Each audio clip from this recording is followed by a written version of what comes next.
한국 경제의 지난 70여 년은 그야말로 극적인 변화를 겪어온 역사입니다. 폐허 속에서 출발해 눈부신 산업화를 이루었고 여러 차례의 경제 위기를 극복하며 오늘에 이르렀습니다. 먼저 한강의 기적입니다. 1960에서 70년대 한국은 본격적인 산업화 정책을 추진했습니다. 정부 주도의 경제개발 5개년 계획과 수출 중심 전략, 인프라 투자, 교육 확충 등이 맞물리며 연평균 8%가 넘는 고도 성장을 기록했습니다. 제조업 중심의 산업화와 수출 경쟁력이 급격히 강화된 시기였고 한국이 세계 최빈국에서 중진국으로 도약하는 발판이 되었습니다. 그러나 1997년 외환위기가 닥쳤습니다. 단기 외채 의존, 금융기업 구조의 취약성, 그리고 급격한 자본 유출이 복합적으로 작용하며 국가부도 위기에 몰렸습니다. IMF의 긴급 구제금융과 함께 고강도 구조조정, 금리 인상, 노동시장 유연화 정책이 시행되었습니다. 이 과정에서 많은 기업이 도산하고 실업률이 급등했지만 금융구조 개선과 수출 경쟁력 회복을 통해 위기를 벗어났습니다. 외환위기 이후 한국은 신자유주의적 경제체제를 적극 수용했습니다. 시장 개방, 규제 완화, 민영화, 노동시장 유연화가 추진되었습니다. 이는 기업 효율성을 높이는 한편 소득 불평등과 고용 불안정이라는 새로운 사회 문제를 낳았습니다. 2008년 글로벌 금융위기는 또 다른 시험대였습니다. 미국의 부동산 버블 붕괴와 파생상품 부실이 세계 금융 시스템을 흔들었고 한국 역시 수출 의존도가 높아 세계 경기 둔화의 직격탄을 맞았습니다. 환율 급등, 주가 하락, 수출 감소로 경제 충격이 컸지만 과거 위기 경험에서 얻은 외환 보유액 확충, 금융 건전성 강화, 신속한 재정 통화 정책 덕분에 비교적 빠른 회복이 가능했습니다. 이 네 가지 사건들은 한국 경제의 DNA를 형성했습니다. 성장의 기회와 위기의 교훈이 교차하며 회복력과 적응력이 오늘의 한국 경제를 만들었습니다. 자, 이제 화면의 그림들을 봅시다. 그림이 뜻하는 바가 무엇인가요? 각자 궁금한 내용을 조사해보세요. 함께 나누었으면 하는 내용과 질문거리를 메모하여 갖고 오기 바랍니다.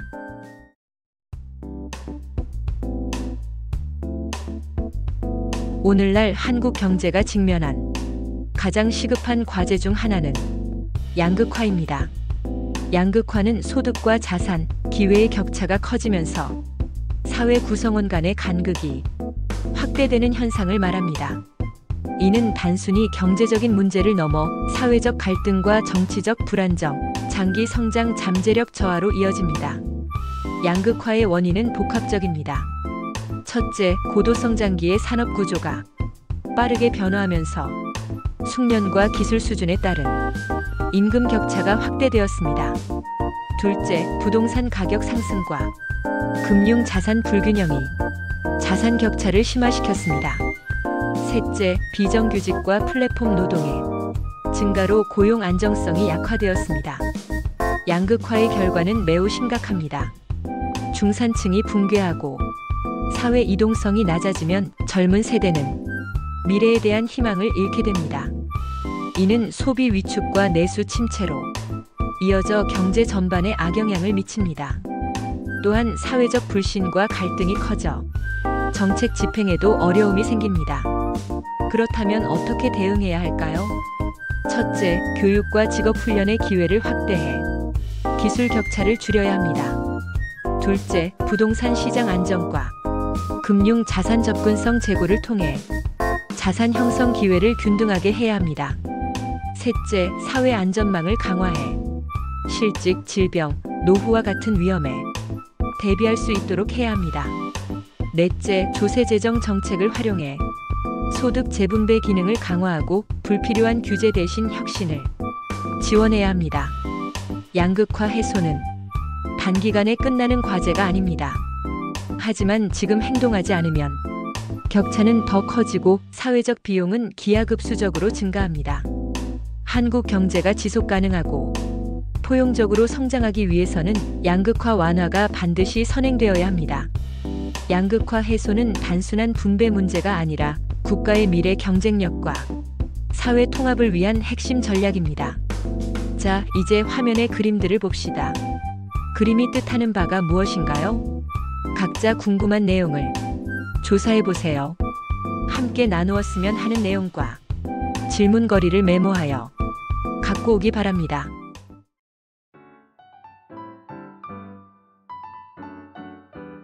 이번에는 주제와 관련한 성경 말씀들을 살펴보겠습니다. 오늘 우리가 사는 시대는 빈부격차와 계층 간 격차가 갈수록 심해지고 있습니다. 흔히 말하는 양극화 현상입니다. 상위 10%가 자산의 대부분을 차지하고 중산층은 붕괴되고 청년들은 계층 상승의 희망을 잃고 있습니다. 과연 성경은 이러한 현실을 어떻게 바라보고 있을까요? 성경은 부자와 가난한 자가 함께 살거니와 그 모두를 지으신 이는 여호와시니라 라고 기록되어 있습니다.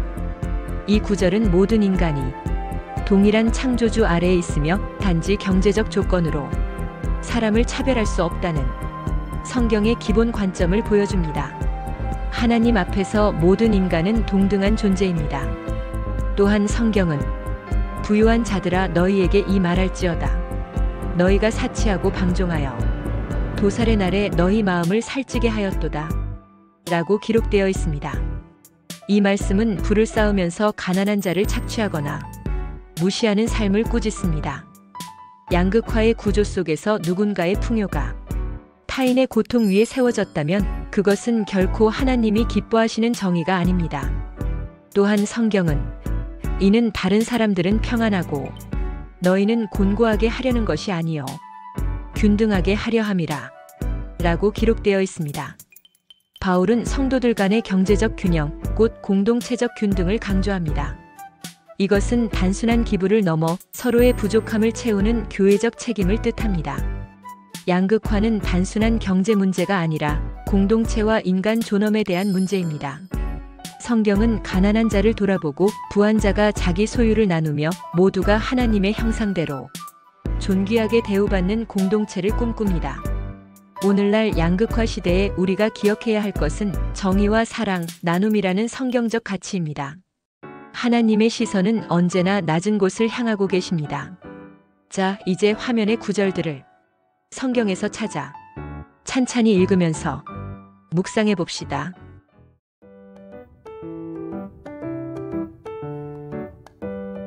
오늘날 한국 사회가 직면한 또 다른 중요한 사회적 과제 중 하나는 갈등의 심화입니다. 그 중에서도 세대 갈등과 젠더 갈등은 경제, 정치, 문화 전반에 걸쳐 영향을 미치는 핵심 문제입니다. 먼저 세대 갈등입니다. 고령화와 저출산이 심화되면서 세대 간 이해관계가 충돌하고 있습니다. 노년층은 안정된 연금과 복지 혜택을 원하지만 청년층은 그 재원을 부담해야 하는 위치에 있습니다. 주택, 일자리, 교육 기회에 있어서도 세대 간 격차가 존재하며 특히 청년층은 경제적 기회가 줄어드는 현실에서 기성세대가 기회를 독점했다는 불만을 갖기도 합니다. 다음은 젠더 갈등입니다. 젠더 갈등은 단순한 남녀 대립을 넘어 권리와 기회의 공정성에 대한 문제로 확산되고 있습니다. 여성은 여전히 임금, 승진, 경력 단절에서 불리한 위치에 놓이는 경우가 많고 남성은 군복무, 고용 경쟁, 사회적 기대에서 오는 부담을 호소합니다. 이러한 갈등은 온라인과 미디어를 통해 증폭되며 정치적 쟁점으로 비화하기도 합니다. 세대와 젠더 갈등이 심화되면 사회 통합이 약화되고 경제 성장과 혁신의 동력도 떨어집니다. 서로를 경쟁자나 위협으로만 바라보면 협력과 타협의 공간이 사라집니다. 그렇다면 해법은 무엇일까요? 첫째, 정책 설계 시 세대와 성별에 따른 영향을 면밀히 분석해 형평성을 높여야 합니다. 둘째, 교육과 미디어를 통해 상호 이해와 공감을 확산시키는 노력이 필요합니다. 셋째, 일자리, 복지, 주거 등 핵심 자원을 제로섬 게임이 아니라 윈윈 구조로 만드는 창의적 접근이 중요합니다. 세대 갈등과 젠더 갈등의 해소는 단순히 갈등을 줄이는 것이 아니라 다양성을 인정하고 공존하는 사회로 나아가는 과정입니다. 이는 한국 사회가 지속 가능하게 발전하기 위해 반드시 거쳐야 할 길입니다. 자, 이제 화면의 그림들을 봅시다. 그림이 뜻하는 바가 무엇인가요? 각자 궁금한 내용을 조사해 보세요. 함께 나누었으면 하는 내용과 질문거리를 메모하여 갖고 오기 바랍니다.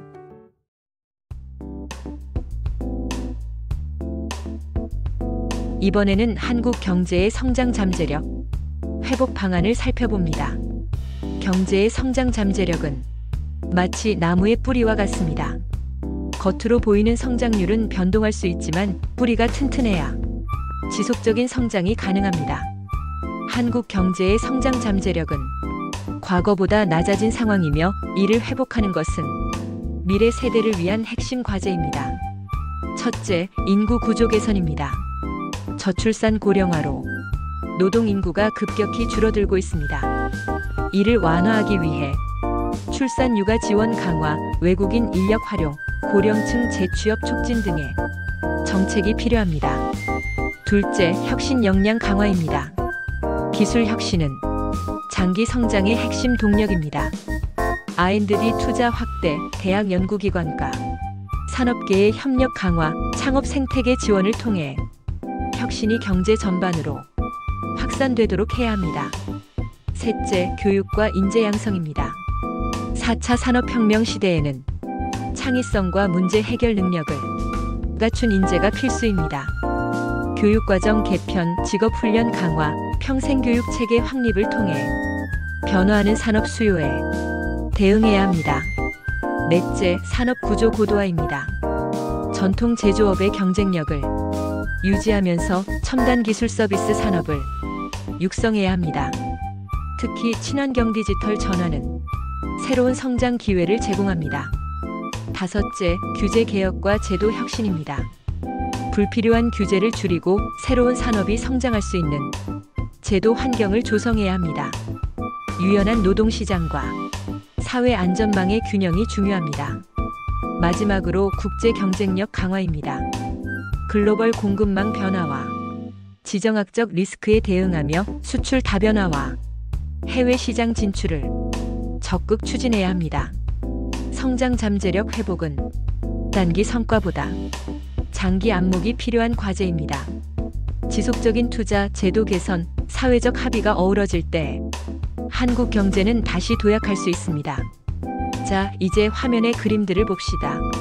그림이 뜻하는 바가 무엇인가요? 각자 궁금한 내용을 조사해 보세요.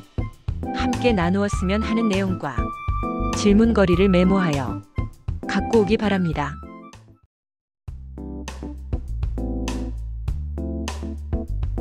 이번에는 주제와 관련한 성경 말씀들을 살펴보겠습니다. 대한민국은 전후의 폐허 속에서 눈부신 경제 성장을 이루었습니다. 한강의 기적이라 불리는 이 성장은 국민의 근면함과 정부 정책, 외부 환경의 결합이었지만 그 바탕에는 보이지 않는 하나님의 은혜와 섭리가 있었다고 믿습니다. 그러나 지금 우리는 성장 잠재력의 하락, 저출산 고령화, 양극화, 도덕적 해이, 그리고 기독교의 쇠퇴라는 복합위기를 마주하고 있습니다. 신명기에서 이렇게 경고합니다. 내 능력과 내 손의 힘으로 내가 이 재물을 얻었다 말할 것이라. 내 하나님 여호와를 기억하라. 그가 내게 재물 얻을 능력을 주셨음이라. 우리의 번영이 우리의 힘에서 온 것처럼 착각할 때 영적 교만이 시작됩니다. 지금 한국 사회와 교회가 이 경고를 깊이 새겨야 할 때입니다. 호세아는 더 직접적입니다. 그들이 먹여준 대로 배가 불렀고 배가 부르니 그들의 마음이 교만하여 나를 잊었느니라. 경제적 풍요가 오히려 하나님을 떠나는 계기가 되었던 이스라엘의 모습은 오늘날의 한국 교회와 사회에도 그대로 투영됩니다. 요한계시록에서 라오디게아 교회에 주신 말씀은 더 뼈아픕니다. 내가 말하기를 나는 부자라 부요하여 부족한 것이 없다 하나 내 곤고한 것과 가련한 것과 가난한 것과 눈먼 것과 벌거벗은 것을 알지 못하는도다. 겉으로는 부유하고 성공한 것처럼 보여도 내면은 텅 비어있는 영적 황폐함. 지금 한국 교회와 사회가 이 영적 자화상을 마주해야 합니다. 성경은 경제 위기든 영적 쇠퇴든 모두 하나님 앞에서의 기억 상실에서 시작된다고 가르칩니다. 번영의 때에 겸손하지 못했고 위기의 때에도 하나님께 돌아가지 않았던 이스라엘처럼 지금의 한국도 회복을 위해서는 방향을 바꾸어야 합니다. 다시 하나님을 기억하고 근본으로 돌아가며 겸손과 회개로 나아갈 때 하나님은 다시 회복의 길을 여실 것입니다. 지금은 바로 그 기억의 신학이 필요한 때입니다. 자, 이제 화면의 구절들을 성경에서 찾아 찬찬히 읽으면서 묵상해 봅시다.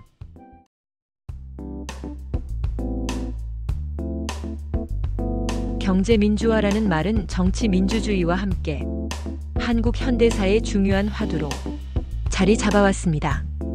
경제민주화는 경제활동의 자유와 창의를 보장하는 동시에 시장의 불공정과 독과점을 방지하고 소득과 부의 분배를 합리적으로 조정하는 것을 목표로 합니다. 이는 단순히 부자에게 세금을 더 부과하자는 의미가 아닙니다. 그보다 시장 경제가 공정하게 작동하도록 제도를 정비하고 사회 구성원 모두가 경제 발전의 과실을 공유할 수 있도록 하는 것입니다. 한국에서 경제 민주화가 중요하게 부각된 이유는 경제 성장 과정에서 나타난 부작용 때문입니다.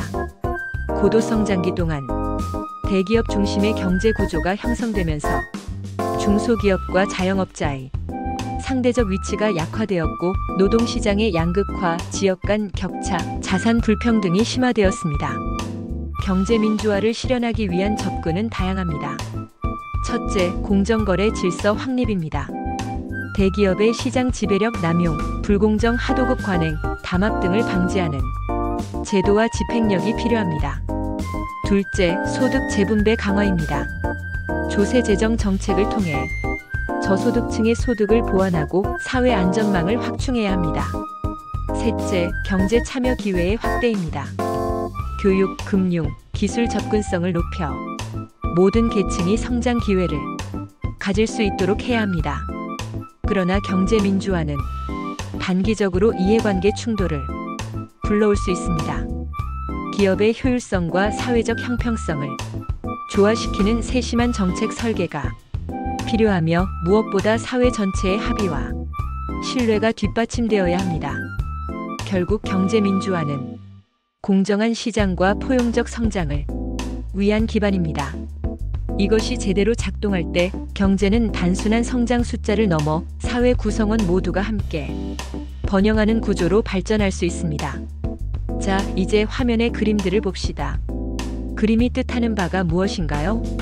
각자 궁금한 내용을 조사해보세요. 함께 나누었으면 하는 내용과 질문거리를 메모하여 갖고 오기 바랍니다.